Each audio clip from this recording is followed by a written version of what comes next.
y vamos a la siguiente mesa para finalizar ya con este seminario online, con la mesa número 4, que veo ya por aquí que está Alejandro Tortosa, que va a ser su moderador, a que también, por supuesto, le agradezco que esté aquí, que es profesor de la Universidad Pompeu Fabra y de la Universidad de Barcelona, y además es miembro de la Junta Directiva de ICEX Alumni, que es algo que él quería que remarcáramos. Y sin más, Alejandro, cuando quieras tienes la palabra para terminar, dar por terminada con esta mesa el seminario online sobre comercio exterior. Muchas gracias. Muy bien, Esperanza. Pues muchas gracias y bienvenidos a todos los que estáis conectados, ¿no? Muchas gracias por compartir esta tarde. Como bien decía Esperanza, soy profesor de innovación en la Universidad Pompeu Fabra, en la Universidad de Barcelona, muy vinculado al mundo del comercio exterior, ¿no? Desde el programa ICEX que pude realizar y luego 3 años que estuve también trabajando en Colombia. Y por eso me apasiona especialmente, ¿no? El tema con el que vamos a abrir en esta mesa, que es la geoeconomía mundial y los países iberoamericanos en un mundo cambiante. ¿Vale? En esta mesa vamos a contar con la participación de Carlos Enrile Dutreligne, formador en Internet aplicado a la empresa exportadora, creador de la web canal Aprende a Exportar con Carlos Enrile, y coordinador, tutor y profesor en ICEXTECO, que es una de las principales facultades de negocios internacionales en España, y también profesor en ESIC y consultor y formador en comercio exterior, comercio electrónico y marketing digital. Buenas tardes, Carlos. Buenas tardes, Alejandro. Buenas tardes a todo el mundo. También contamos con Carlos Díez Alonso, que es director de canales de distribución de España y Portugal en CESTE, que es la compañía española de seguros de crédito a la exportación, y además es profesor en el Máster de Comercio Internacional de la Universidad Carlos III de Madrid y profesor en la Universidad Pontificia de Salamanca y en la asociación ICEA. Buenas tardes, Carlos Díez. Hola, muy buenas tardes a todos. Encantado de saludaros. Bienvenido. Bueno, y buenos días a los amigos latinoamericanos. También contamos con Mario Arias Oliva, que es doctor en Administración de Empresas por la Universidad Rovira i Virgili, doctor en Ciencias de la Información por la Universidad Complutense de Madrid, profesor titular de la Universidad Complutense de Madrid, colaborador del Center for Computing and Social Responsibility de Montfort University en Inglaterra, y además imparte seminarios, conferencias y cursos en varias universidades en Europa, Latinoamérica, Japón y Estados Unidos. Buenas tardes, Mario. Buenas tardes, muchas gracias, Alejandro, y encantado de estar aquí con Esperanza y con Clara, que fue profesora mía en la Universidad Autónoma hace pocos años. Un placer encontrarte. No me lo puedo creer. Bueno, con Emilio Ontiveros, que en paz descanse. Correcto. Yo era ayudante de Emilio Ontiveros. Fíjate tú, si ha llovido. Qué gusto verte. Qué bueno. Lo mismo, encantado. Qué bueno estos reencuentros. Qué maravilla. Y contamos también con el cuarto participante de la mesa redonda, que es Jacobo Pérez Soba, en la actualidad coordinador de la ventanilla única de internacionalización de la Comunidad de Madrid y la Cámara de Comercio, Industria y Servicios de Madrid, licenciado en Ciencias Económicas y Empresariales por la Universidad Complutense de Madrid, máster en Comercio Exterior por la Universidad de Comillas y con más de 28 años de experiencia en comercio internacional e internacionalización de empresas en mercados como África, Asia, Oriente Medio, Europa y Centroamérica. Buenas tardes, Jacobo.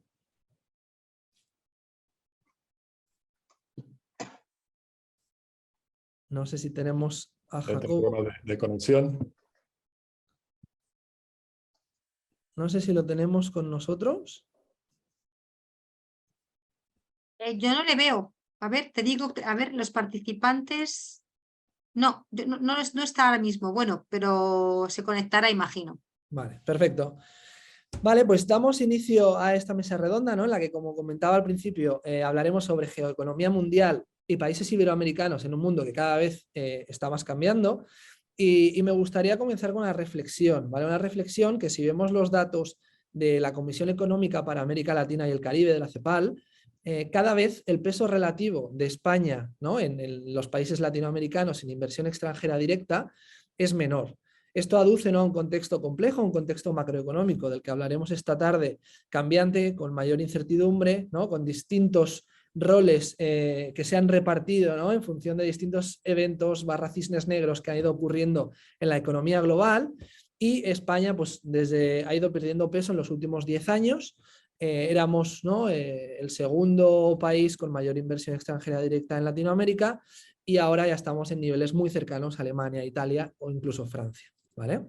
Entonces, con este contexto, sí que me gustaría hacer una primera pregunta a Mario, ¿vale? Mario, desde tu punto de vista, ¿no? ¿Qué diferencias hay entre la geopolítica y la geoeconomía, ¿no? Ahora que estamos tratando de ya no solo relaciones culturales, sino relaciones económicas entre los países?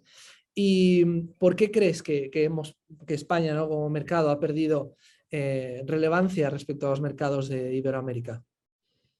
Bueno, pues yo creo que la geoeconomía es una extensión de la geopolítica. Tradicionalmente todos los países siempre han tratado de ejercer influencia y defender sus intereses en un contexto internacional, pero las herramientas tradicionales que han utilizado eran la fuerza, en este caso la capacidad militar que tenían, o la diplomacia.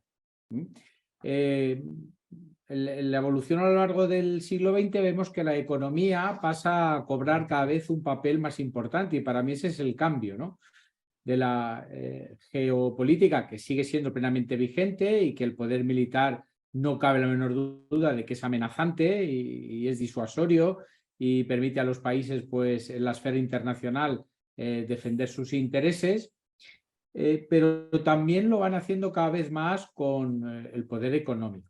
Por ejemplo, los mayores fondos de inversión a nivel mundial pues pertenecen a gobiernos, al gobierno chino o al gobierno noruego.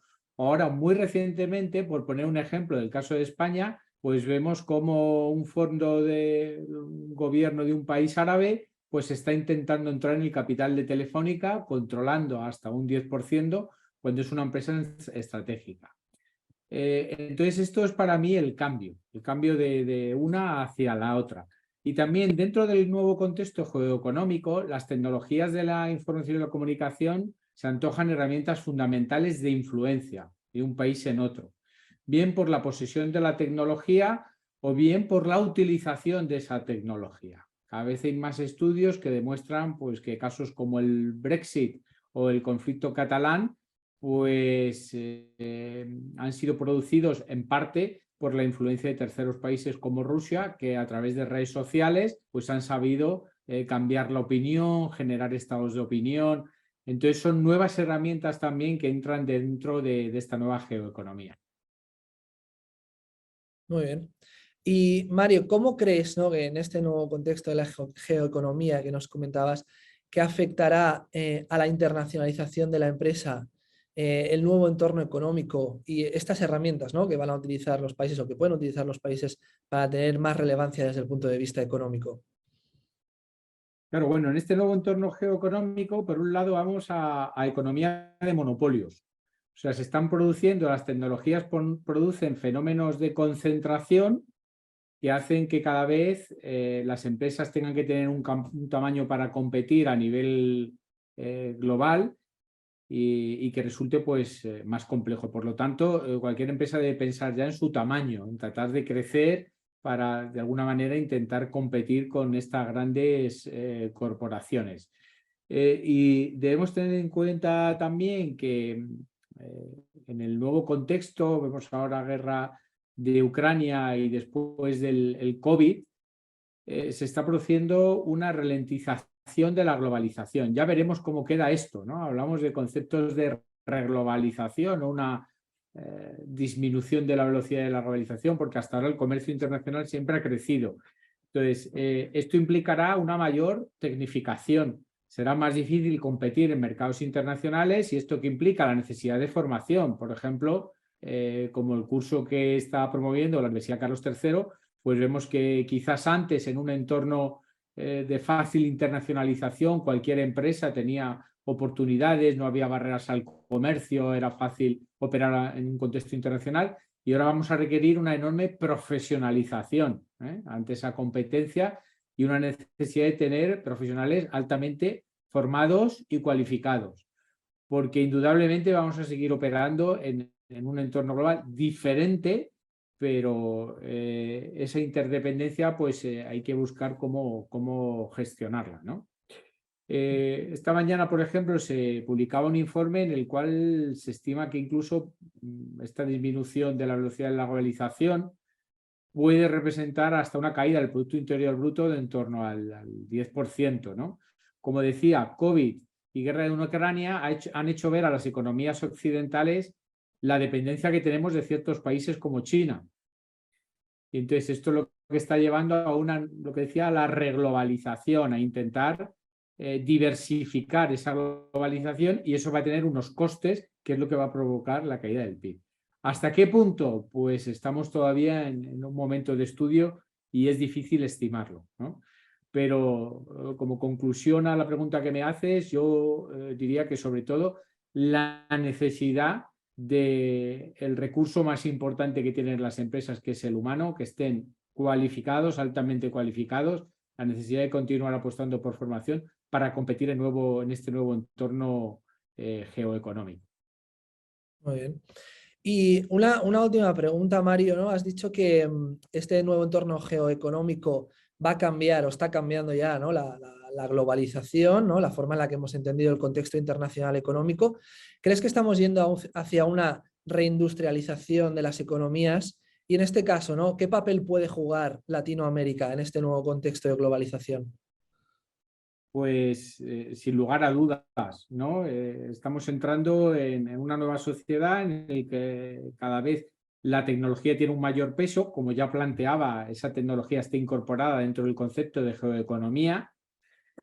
Y mientras todos estábamos mirando al metaverso, que parecía que iba a ser the next big thing, todos hablábamos del metaverso, de hecho, incluso Facebook cambió su nombre a Meta, pues nos ha adelantado por la derecha la inteligencia artificial sin esperarlo. Repentinamente pues ha salido ChatGPT y nos hemos dado cuenta que the next big thing, la gran cosa que va a transformar la economía, va a ser la inteligencia artificial y la tecnología.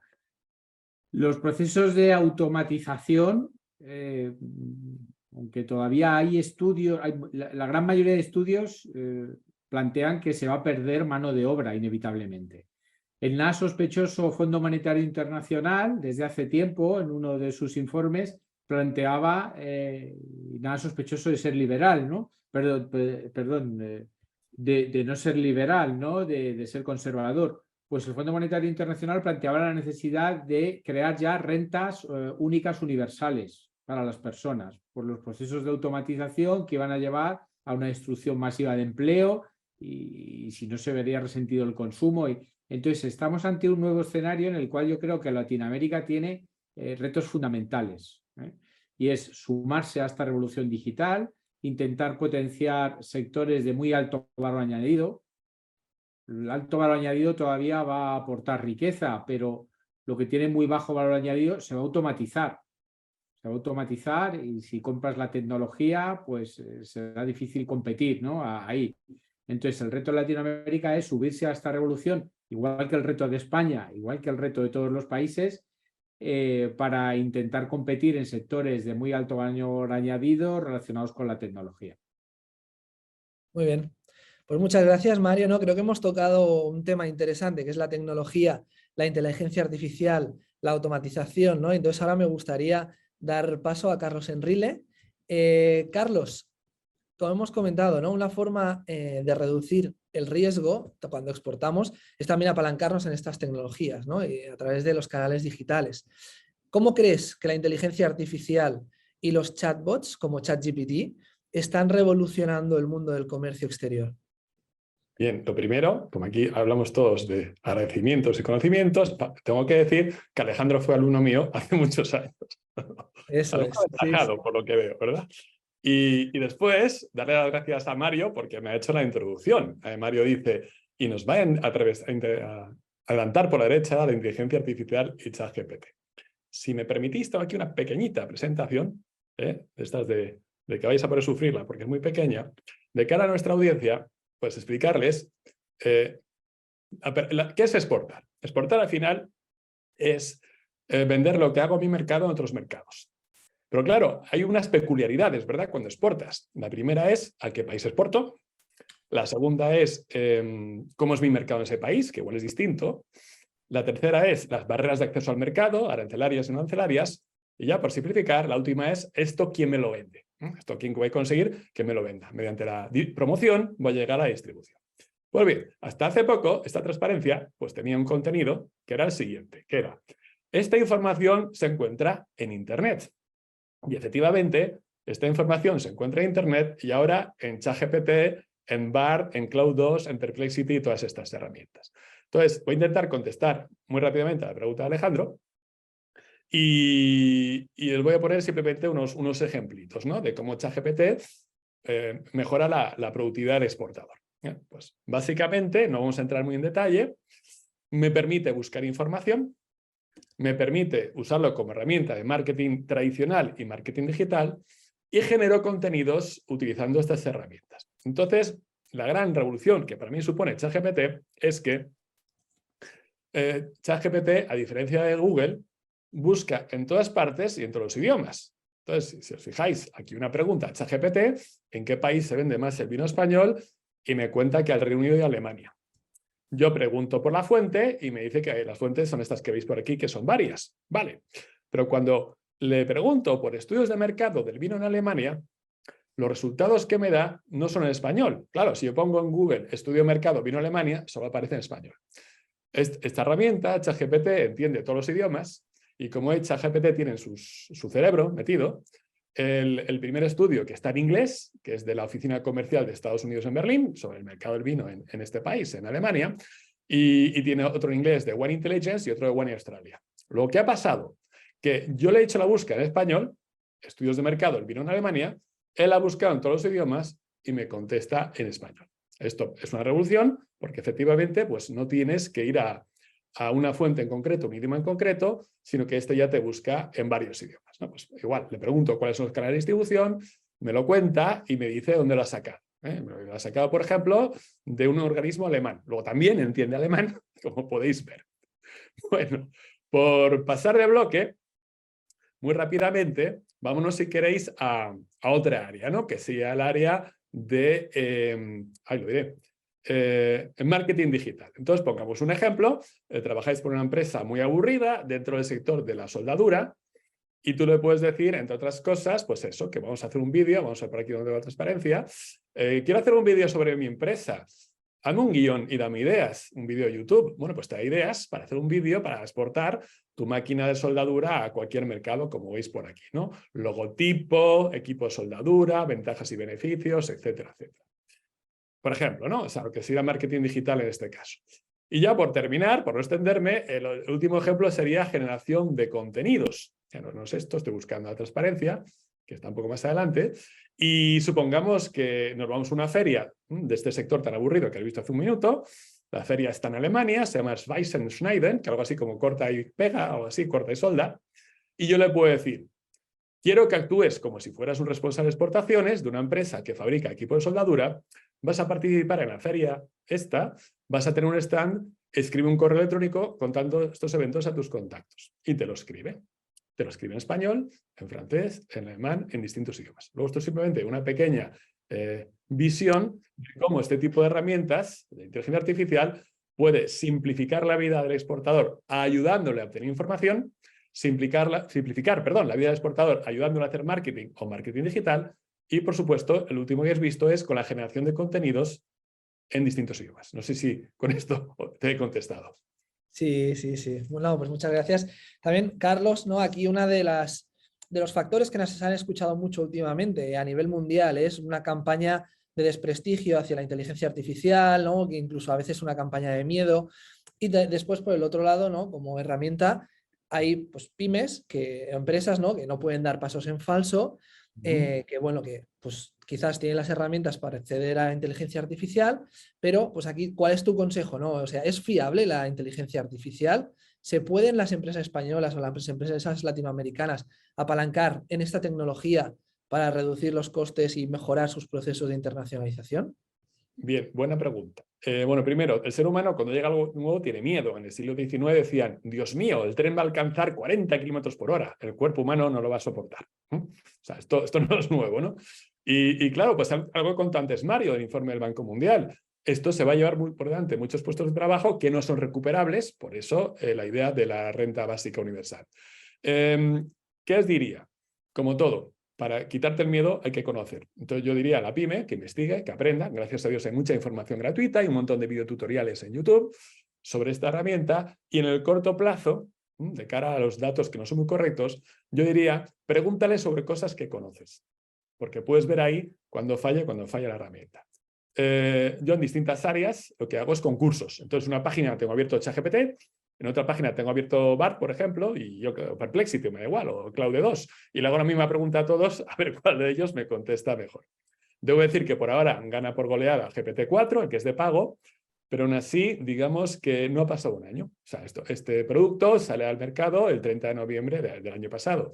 Entonces yo diría, en el corto plazo, ser cuidadosos con la información que expone, contrastarla, pero ya en el medio plazo yo creo que ya sí podemos tener confianza en estas herramientas. Y no os olvidéis que los gringos tienen un problema. Cuando lo hacen mal, la pagan. Imaginad que una empresa toma decisiones basadas en ChatGPT y le sale mal. En Estados Unidos la violencia es I'm going to sue you, ¿no? Te voy a demandar. Luego ya los ChatGPT y bar de turnos tendrán mucho cuidado en que lo que aparezca sea, digamos, esté a salvo de la litigación por parte de la persona que ha sufrido un perjuicio. Muy bien. Y ya como última pregunta, Carlos, ¿puede hoy la empresa exportadora sobrevivir sin este tipo de herramientas? No, no, a saber por qué. Porque si ninguno lo hiciera, no pasa nada, estamos todos igual. Pero basta que en cualquier campo, me da igual, el mercado del queso de oveja en España, por poner un ejemplo, 100 operadores. Con que 100 operadores de ese mercado ya esté usando esta herramienta, ya es inmensamente más productivos que sus competidores. Luego, o sea, no hay plan B, esto es sí o sí a la fuerza Orcan.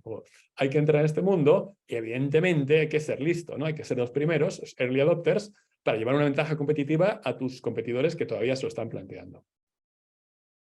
Muy bien. Pues muchas gracias. Pues vamos a dar paso ahora a Carlos Díez, ¿vale?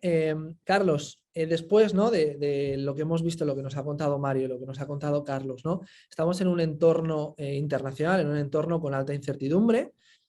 ¿Cómo se aplicaría, cómo podemos ayudar a las empresas a aplicar esta cobertura de riesgos en comercio exterior? Pues mira, Alejandro, precisamente iba a hacer referencia a alguna de las cosas que ha dicho Mario. Es cierto que el tamaño es importante y es cierto que hay un descenso de la globalización. Incluso se está empezando a hablar de nuevos bloques económicos, y se está hablando también de búsquedas para la protección de las cadenas de distribución. Las roturas de stocks que han producido los últimos acontecimientos hace que esto haya cambiado bastante y se está hablando de nuevas economías de bloques. Esto al final es, por un lado, una oportunidad para las compañías y una ventaja. Las previsiones económicas de América Latina no son malas, pero efectivamente estamos en un entorno de muchísima incertidumbre. En el momento que hay incertidumbre, el tamaño juega importancia y tienes que moverte, significa que tienes que exportar. Y cuanto más exportas y más incertidumbre tienes, es más importante que te cubras como empresa, tanto como pyme como empresas más grandes. Los programas de seguros van siendo y haciéndose cada vez más complejos a medida que uno está en más países, con más especialización. Se ha hablado incluso de industrialización, hay que hacer muchos seguros muy especializados. Incluso en la mesa anterior se han hablado de seguros de cambio, lógicamente entran a jugar, pero cada vez que una empresa quiere crecer y quiere salir fuera, es fundamental que tenga una buena cobertura de riesgos. Los más propios de la parte exportadora son los seguros de crédito y caución, pero hablando, por ejemplo, de lo que hablaba Carlos, la tecnología está metiendo riesgo brutal en las compañías, a la vez que está metiendo unas ventajas competitivas y yo diría que ya casi higiénicas, ya casi no es ventaja competitiva, hay cosas que son higiénicas y necesarias en una compañía. También hay mucho. El seguro, por ejemplo, de ciberriesgos está creciendo a tres dígitos a nivel mundial. Con lo cual, pues respondiendo a tu pregunta, Alejandro, es fundamental que una compañía en el entorno actual es que existe tanto en los crecimientos, la estructura de bloques, como digo, y la incertidumbre, es fundamental que tenga unas buenas coberturas de riesgos. ¿Y cómo se prevé que evolucione especialmente, ¿no? Si hablamos hacia el riesgo de impago, ¿vale? Que puede ser uno de los principales riesgos que Mira, están en comercio exterior. sí, bueno, el seguro de crédito es una de las herramientas fundamentales en la estación de las compañías, porque efectivamente lo que cubre es el seguro de impago. En América Latina hay muy buenas perspectivas para el seguro de riesgo como aseguradores. Desde el punto de vista de las compañías, para que te hagas una idea, el mercado latinoamericano de crédito supone unos 500 millones de dólares. Ha crecido un 6%. Para que te hagas una idea del potencial de crecimiento que tiene, solo el mercado español supone casi 700 millones. Es decir, tenemos mucho recorrido. El problema en América Latina con respecto a los impagos es que hay varios elementos, incluido la inflación subyacente, que como todos sabemos sigue estando a la cabeza a niveles de los peores países del mundo, y aunque haya habido una pequeña... ha bajado algo la presión en países como Brasil o como Chile a principio del año, sigue siendo importante. Eso y las formas de hacer propias de Latinoamérica hacen que el riesgo de impago continúe siendo bastante elevado. Si hablamos, como hemos dicho antes, de política de bloques, si hay compañías en un determinado país que van a abrirse a trabajar con otras compañías de su entorno, las posibilidades o el riesgo de impago o lo que se prevé es que vaya a seguir siendo al alza. Con lo cual, insisto en lo que he dicho antes, es fundamental conocer estas herramientas y es fundamental cubrirse de cara a la exportación de productos o servicios. Pero vamos, ya te digo, se prevé que siga creciendo en los próximos años a medida que crece la economía latinoamericana. Vale. Y en concreto, los seguros de fianzas y de crédito, ¿no? Este tipo de seguros, ¿qué expectativas tienen, ¿no? ¿Cómo evolucionan dentro del mercado? Pues mira, en Latinoamérica es curioso, porque como os he dicho, el mercado de crédito supone unos 500 millones de dólares. Sin embargo, el mercado de fianzas, lo que en Europa conocemos como avales, es un mercado de casi 3.000 millones de dólares. Es un mercado mucho más importante. Al final, lo que estás cubriendo son los riesgos no de impago como el de crédito, sino los riesgos sobre los contratos.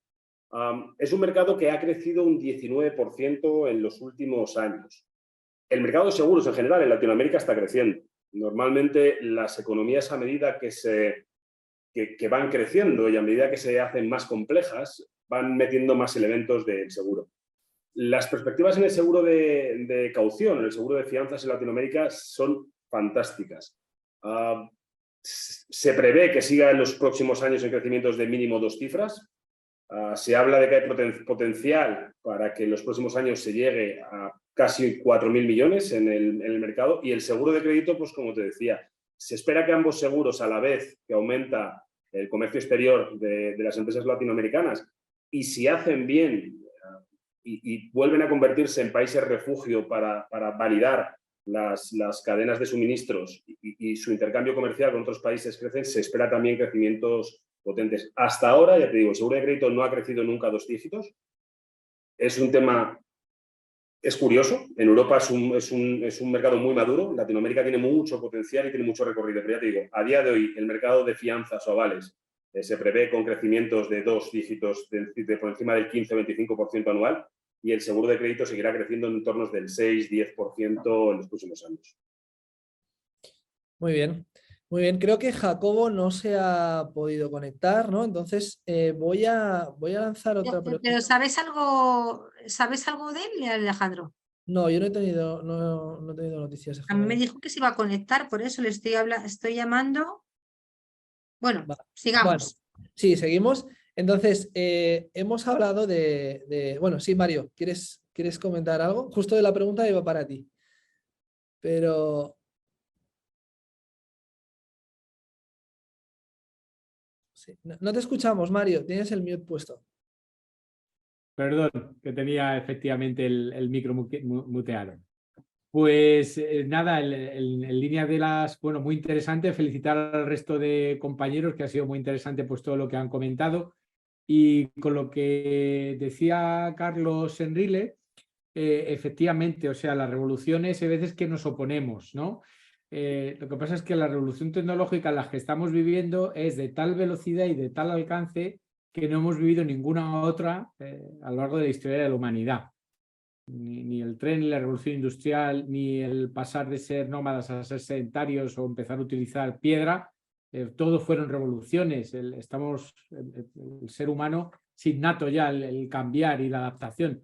Pero la de ahora realmente es de un calado y una envergadura mayor que cualquier otra de la historia de la humanidad. Y a mí sí me produce a veces ciertas preocupaciones. Por ejemplo, yo si uso ChatGPT, estoy totalmente de acuerdo con Carlos que hay que integrarlo, que hay que aprender a manejarlo, que hay que aprender a saber qué es lo que hace bien, qué es lo que hace mal. Pero aquí también tener ciertas cautelas, porque, por ejemplo, a mí me asusta datos personales o datos de una empresa. Si le dices, hazme un vídeo de mi empresa de soldadura, pero si yo cojo mi folleto, lo corto y lo pego, o mi plan estratégico, lo corto y lo pego, pasa a ser propiedad de ChatGPT, de OpenAI. Y claro, ¿qué van a hacer con esa información? De hecho, los problemas que ha habido en Italia, que han prohibido ChatGPT, vienen por esta vía, por la vía de la privacidad. Porque había funcionarios de justicia, por poner un ejemplo, que decían, redáctame una sentencia con las siguientes pruebas y la siguiente información. Mario Arias Oliva, que ha cometido este delito, que... Entonces, claro, se alimentaban de una cantidad de información que tienen ciertos miedos. Entonces, yo totalmente de acuerdo con Carlos, sí a usarlo, pero también plantearía que con esas ciertas cautelas que no hemos tenido hasta ahora, porque en redes sociales tampoco se tienen. Publicamos cosas, como no hay más que ver en la arena política, como siempre sacan algún tuit indebido. Pues lo mismo con ChatGPT, excelente, hay que usarlo, hay que integrarlo. Me han encantado los ejemplos, Carlos, y he tomado buena nota de ellos, pero cuidado con lo que le preguntamos o la información que le metemos, porque le puedes meter incluso la información de tu currículum para que la resuma, para que te diga tus puntos fuertes, débiles. Es genial, pero se queda la información tuya. Pero Carlos... Sí. Bueno, ¿Cuál de ellos? puedo decir una cosita que tiene que ver con lo que dice Mario y con lo que ha dicho Carlos. Mira, nosotros justamente lo que dice Carlos, hay que meter información para que sepamos claramente, para ver la respuesta y ver que efectivamente ChatGPT funciona. Yo tengo, por ejemplo, un proyecto de innovación docente con mis chicos de una asignatura pequeña que tengo, justamente porque es pequeña, lo puedo hacer, de comercio internacional, donde vamos a resolver los problemas con el ChatGPT, es decir, los casos prácticos y cómo realmente, bueno, te puedo decir que en negocios internacionales, el ChatGPT 4, 5, 8, no lo sé cuál será, no funciona. Y podrías decir, Carlos, es que no sabes preguntarle, porque mi hijo, que es ingeniero y se dedica a Internet de las Cosas, que me está ayudando en este proyecto, me dice, mamá, es que no sabes preguntarle. Digo, vale, dime cómo se pregunta, ¿no? Además, como dice Mario, he cogido bien los ejemplos de Carlos. Por muy bien que le preguntes, en negocios internacionales no funciona, porque no están los reglamentos de la Unión Europea, porque no están las normas internacionales, porque todavía no está puesto al día, porque no entiende los casos de internacionalización desde un punto de vista jurídico de negocios internacionales, que justamente lo que yo he explicado de hazme un convenio arbitral o hazme una cláusula de ley aplicable a un contrato internacional. No sabe, el ChatGPT ahora se vuelve loco. Es verdad que conforme yo le voy preguntando, parece que se va modulando la respuesta, pero nunca llega a ser la respuesta real. Con lo cual, un asesor jurídico o un asesor de comercio exterior no tiene que ser jurídico, puede ser un economista que se dedica al comercio internacional y que tenga que saber cómo se redacta un contrato y cómo se negocia un contrato. No puede quedarse en el ChatGPT. No puede, ahora mismo no puede. Dentro de unos años podría. ¿Que lo podemos utilizar en nuestro beneficio para ahorrarnos determinados, no sé si tiempo, tal? Podría a lo mejor, pero desde luego, en mi área, en lo que yo estudio, en lo que yo explico, el ChatGPT por ahora, y me parece muy bien, no ha llegado, pero no a un nivel básico. Es que no llega, es que no sabe lo que está diciendo, es que confunde ley aplicable con tribunal competente, confunde arbitraje internacional con arbitraje de inversiones, no tiene ni idea. Voy a hacer los apuntes en inglés que te mueres. Pero, yo soy el director de orquesta, ChatGPT es la orquesta, les pongo la partitura y yo dirijo. Así que te mueres. Pero Carlos, tú les dices, pásame esto al inglés. No, digo, esta asignatura es en inglés, me lo vas a redactar todo en inglés y yo te cuento las ideas que quiero que me hagas. Y me las Y haces. te lo pone en inglés. Sí, y parece que se mete en mi cerebro. De hecho, y me vas a poner ejemplos sobre esto. En este ejemplo no me gusta, ponme este otro. Bueno, pues a lo mejor, Carlos, lo que tengo que hacer No, es no, hablar pero o sea, para que me digas cómo se pregunta, porque yo desde lo que yo le no, le tienes que pregunto, elementar. no me lo Bueno, sabe. tampoco vamos a hacer una charla de ChatGPT, eso muy por encima, muy por encima. Mirad, hay un concepto que se llama inteligencia artificial superior. Ese concepto será mucho más inteligente que el ser humano con el coeficiente de inteligencia más alto. Dicen que estamos a 1 año. O sea, solo para deciros que tú tranquila, que alguien te va a redactar los contratos y los arbitrajes de aquí a no mucho tiempo. Estamos en los albores, no llevo ni 1 año. Claro. No, pero me pondré en contacto contigo, Carlos, que me interesa mucho lo que me estás diciendo. Muy Vale. interesante, me está gustando mucho, ¿eh? Muchas Sí, gracias. María quiere comentar algo, creo. ¿Perdón? No, perdón, Viale, no, Carlos, alguien quería comentar algo, ¿no? Sí, no, te iba a decir que cuando estabais hablando, que yo además había entendido de tu interesante intervención, no solamente centrada en ChatGPT, yo creo que la revolución industrial, la revolución de la inteligencia artificial, da igual que sea Machine Learning, que sea inteligencia artificial probablemente dicha, blockchain o ChatGPT, está con lo que decía la Esperanza. Yo, por ejemplo, nosotros ChatGPT no lo utilizamos, pero, por ejemplo, inteligencia artificial llevamos utilizando ya algún tiempo, para que os hagáis una idea, y da cierto miedo de vez en cuando, ¿eh? Nosotros podemos analizar información financiera porque al final lo que hacemos es valorar la posibilidad, digo en mi empresa, valorar la posibilidad de impago de una empresa de Ecuador contra una empresa que que hace soldaduras de Alemania. ¿Le va a poder pagar? Nosotros podemos analizar a lo mejor 200 millones de empresas prácticamente semanalmente. Eso sería imposible con un ejército de gente, con lo cual, para que os hagáis una idea, a día de hoy, más del 93% de las decisiones diarias de toma de riesgos que hace la Compañía Española de Seguros de Crédito de Exportación, CESTE, la hace una máquina a través de inteligencia artificial. O sea, yo creo que es algo fundamental. Nosotros no podríamos abarcar, por ejemplo, nosotros tenemos presencia prácticamente en toda Latinoamérica y nosotros no podríamos abarcar lo que hacemos ahora desde el punto de vista de análisis de riesgos de compañías latinoamericanas sin la ayuda de inteligencia artificial. A no ser que tuviéramos pues, 30.000 analistas financieros mirándose balances. Sin embargo, nos apoyamos en la inteligencia artificial y se están optimizando muchísimo los procesos y los recursos. ¿Da cierto vértigo? Sí, por eso yo estoy de acuerdo contigo, Carlos, en que hay que utilizarlo, pero tienes que tener el justice cogido. Nosotros les dejamos tomar muchas decisiones, pero siempre hay alguien a partir de un nivel, Yo creo que lo importante es lo que tú dices, es utilizarlo y saber cómo dirigirlo, no dejarte dirigir por. Bueno, volviendo, es súper interesante, ¿no? El tema de la inteligencia artificial, cómo se puede aplicar a día de hoy en todos los ámbitos de la empresa, e incluso, sobre todo, especialmente, ¿no? En el comercio exterior, que bueno, hemos visto, ¿no? Algunas opiniones distintas, pero vamos, que seguro que tiene mucha aplicabilidad. Hemos hablado también respecto a la geoeconomía de los bloques, ¿vale? Creo que era un concepto que Mario antes nos comentaba. ¿En qué bloque, ¿vale? Si se puede decir así, oye, ¿en qué bloque vemos a Latinoamérica, vemos a Europa en el futuro, ¿no? Y también hablando de la regulación de la inteligencia artificial, de las nuevas tecnologías, de las nuevas herramientas, ¿puede afectar a la geoeconomía, puede afectar a esta conformación de bloques económicos a nivel mundial? Bueno, yo creo que sí, que está afectando, de hecho, ¿no? Está afectando. Por ejemplo, en un sector tan sensible como el 5G, que se supone que va a ser la columna vertebral de todos los nuevos servicios de Internet of Things, con una latencia muy baja, con conectividad global, coches que conducen autónomamente, todo eso va a depender del 5G.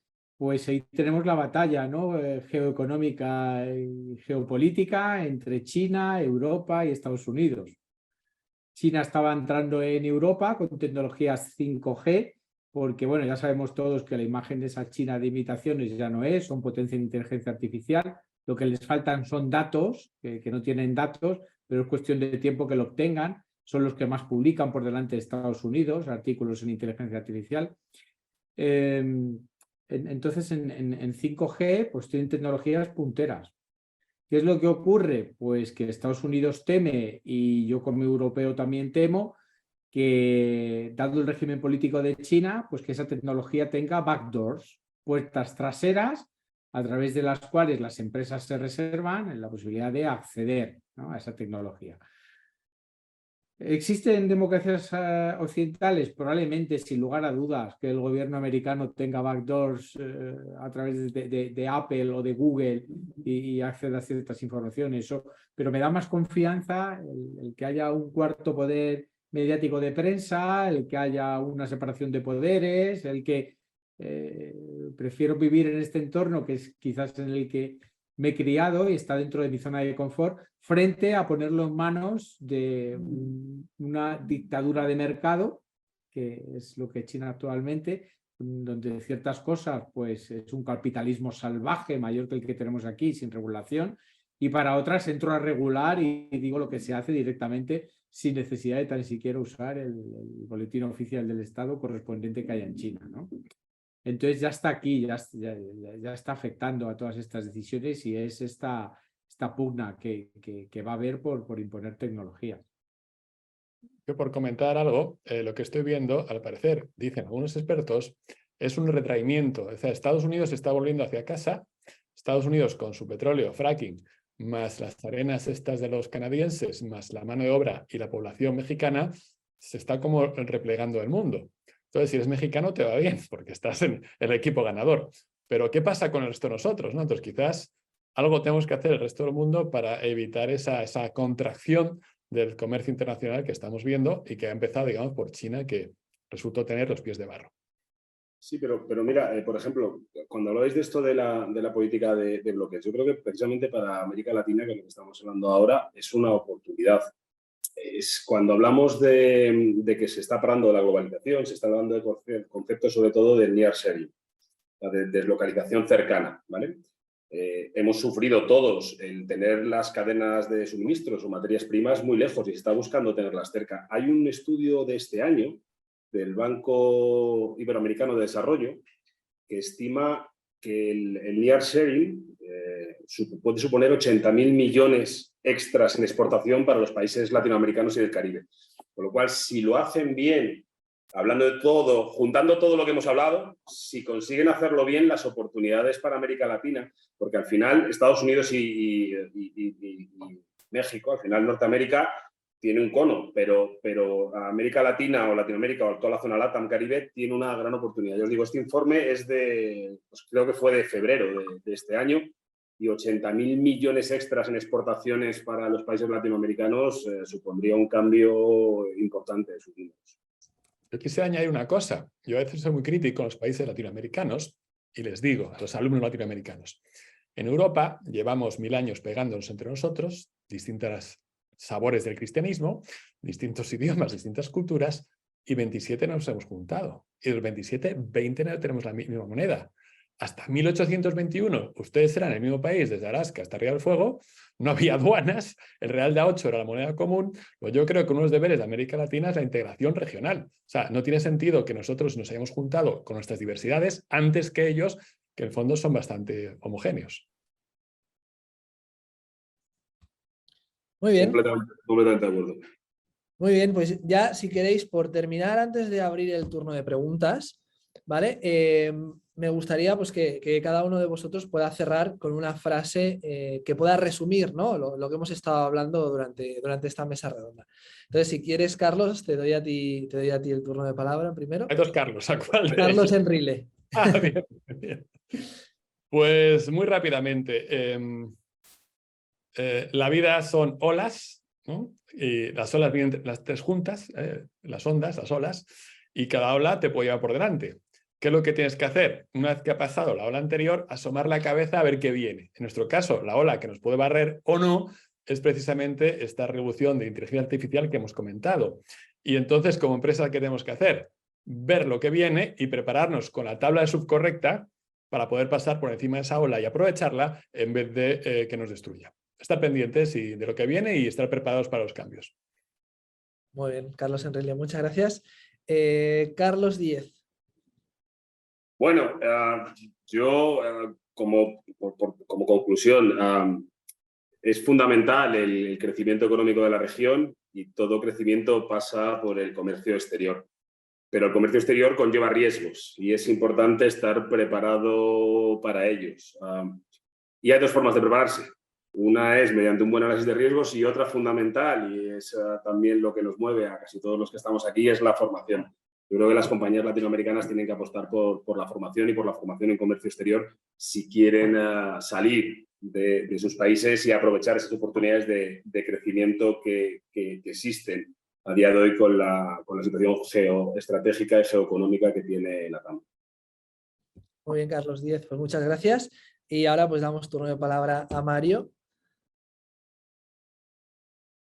Bueno, pues yo diría que prepararse para afrontar la paradoja que vivimos, ¿no? Vivimos un momento de cambio espectacular, las tecnologías nos hacen la vida muy sencilla, ya no sabemos vivir sin teléfono móvil. Yo cuando cuento mis primeros viajes a Europa en Interrail, sin teléfono móvil, cambiando monedas de país a país, comprando francos, marcos, ¿no?